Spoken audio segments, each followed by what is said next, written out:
श्रोताओं, यहाँ पर प्रथम स्कंद का दूसरा अध्याय प्रारंभ होता है। प्रसंग में सूत जी द्वारा श्रीमद् देवी भागवत के स्कंद अध्याय तथा श्लोक संख्या का निरूपण और उसमें प्रतिपादित विषयों का वर्णन सुनेंगे।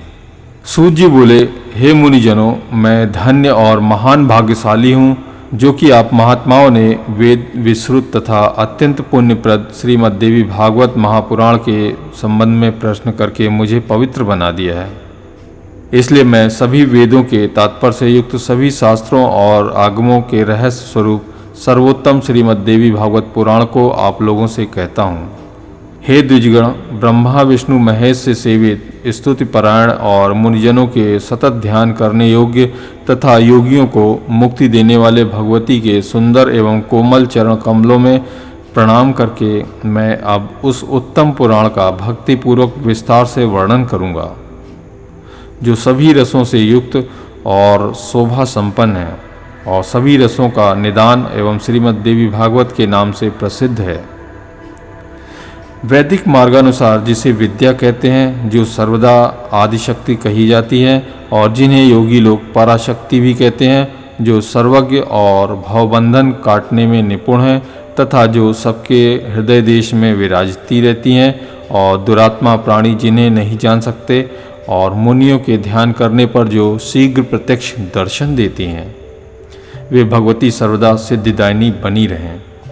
जो सत असत और जगत की सृष्टि करके अपनी त्रिगुणात्मिकता का यानी सत्व रज और तम, उसको त्रिगुणात्मिकता कहा गया, तो शक्ति द्वारा उसका पालन करती हैं और प्रलयांत में उसका संहार करके अकेली स्वयं लीला रमण करती हैं। उन समस्त विश्व की जननी भगवती का मैं मन ही मन स्मरण करता हूँ। यह संसार में प्रसिद्ध है कि ब्रह्मा ही इस संपूर्ण जगत के सृष्टा हैं और साथ ही सभी वेदज्ञ तथा पुराणवेत्ता भी यही कहते हैं।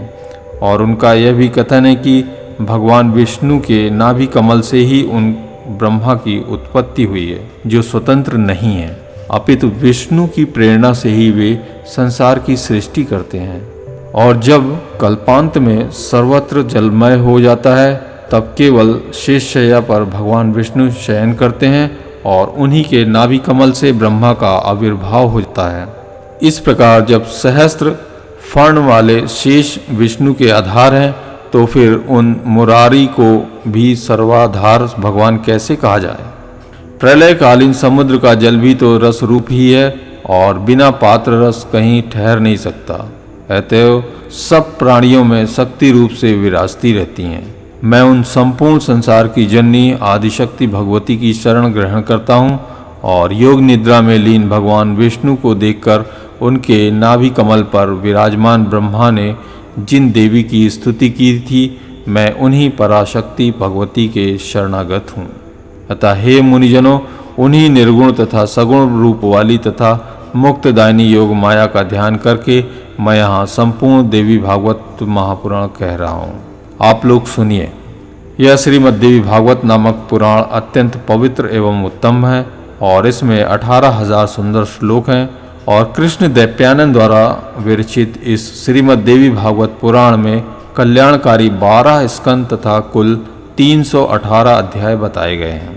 उनमें प्रथम स्कंद में 20 अध्याय, द्वितीय में 12, तृतीय में 30, चतुर्थ में 25 अध्याय हैं और पंचम स्कंद में 35 अध्याय और षष्ठ में 31 और सप्तम में 40 और अष्टम में तत्व संख्या के बराबर अर्थात 24 और नवम में 50 और दसम स्कंद में 13 अध्याय मुनि व्यास जी ने कहे हैं। इसी प्रकार हे मुनिगण, एकादश स्कंद में 24 और द्वादश स्कंद में 14 अध्याय बताए गए हैं। इस प्रकार महात्मा व्यास जी ने इस महापुराण में अध्यायों की संख्या बताई है और इसमें श्लोकों की संख्या 18,000 कही गई है। सर्ग प्रतिसर्ग, वंश वर्णन और मनवंतर तथा वंशानुचरित, इस प्रकार पुराणों के ये 5 लक्षण हैं। जो कल्याणमयी भगवती नित्या निर्गुणा व्यापक रूप सृष्टि में स्थित रहने वाली विकार रहित योगाम्या सबकी आधार रूपा तथा तुरीय अवस्था में प्रतिष्ठित है, उन्हीं की सात्विकी राजसी और तामसी शक्तियाँ महासरस्वती, महालक्ष्मी तथा महाकाली नामक देवियों के रूप में प्रकट होती हैं।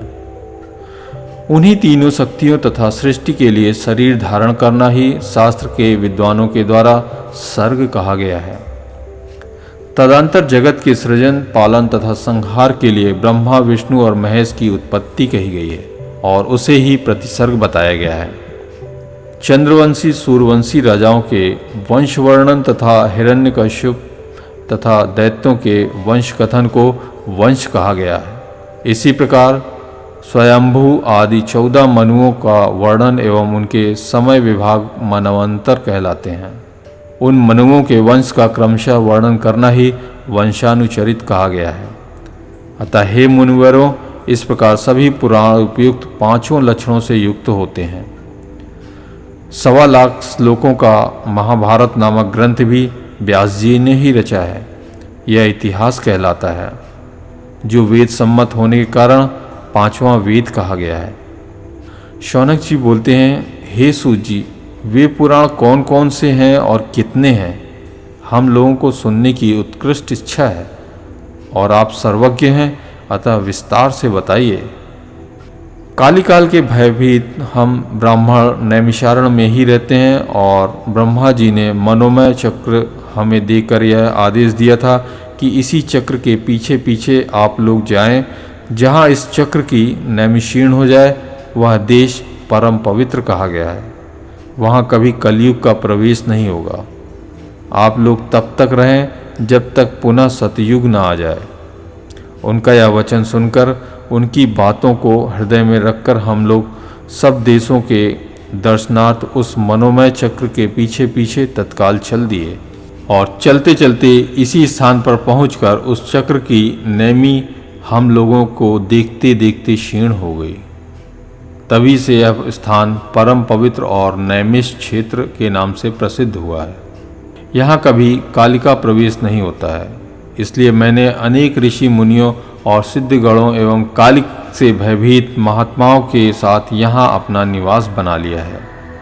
हम लोगों ने यहाँ पर चरु, पुरोडाश आदि द्वारा अनेक पशुवध विहीन यज्ञ किए हैं। जब तक सतयुग न आ जाए तब तक हम लोग यहीं पर रहने का दृढ़ निश्चय किया है। अतः हे सूत जी, आप निश्चित रूप से हम लोगों के सौभाग्य से ही यहाँ आ पहुँचे हैं, इसलिए आप इस ब्रह्मसम्मित पावन पुराण की कथा कहिए। हे सूत जी, हम लोगों को सुनने की उत्कृष्ट इच्छा है और आप जैसे बुद्धिमान वक्ता भी प्राप्त हैं। हम लोग भी अपना सभी कार्य त्याग कर चित्त एकाग्र करके यहाँ पर स्थित हैं।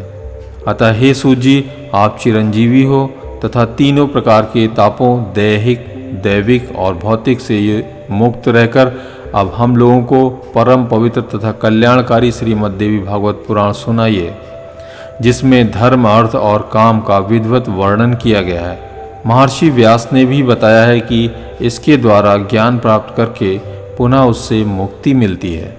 हे सूत जी, महर्षि वेदव्यास ने जिस पवित्र पुराण को कहा है उसके मनोहर कथा चरित्रों को सुनने से हमारी कभी तृप्ति नहीं होती है।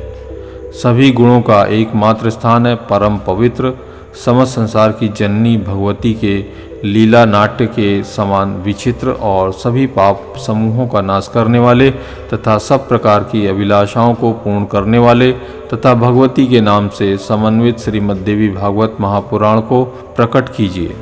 श्रोताओं, इस प्रकार 18,000 श्लोकों वाली श्रीमद् देवी भागवत महापुराण संहिता के अंतर्गत प्रथम स्कंद का ग्रंथ संख्या विषय वर्णन नामक यह दूसरा अध्याय यहाँ पर समाप्त होता है।